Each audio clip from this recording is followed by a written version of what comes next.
Hello viewers, আসসালামু আলাইকুম। Mahipur fishing BD YouTube চ্যানেলের আরও একটি নতুন ভিডিওতে আপনাদের স্বাগত। আপনাদের সাথে আছি আমি সজল রানা এবং নিয়ে চলে এলাম আরও একটি নতুন ভিডিও। আজকের ভিডিওটাতে সরাসরি সমুদ্র থেকে কিভাবে জাল উত্তোলন করা হয় এবং কিভাবে মাছ ধরা হয় সে সম্পর্কে দেখানো হবে। এই ভিডিওটা মূলত আমি সরাসরি সমুদ্রে গিয়ে করেছি এরকম কিছু না। এটা আসলে হচ্ছে ফিশিং বোটে যারা থাকে তাদের মধ্যেই একজন ভিডিওটা করে আমাদের জন্য নিয়ে এসেছে।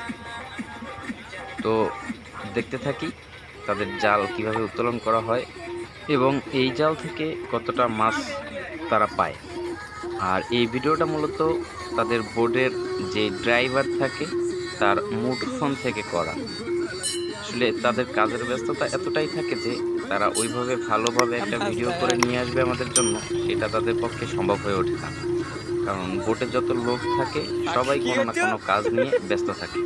তো আর দেরি না করে চলুন পুরো ভিডিওটা দেখতে থাকি।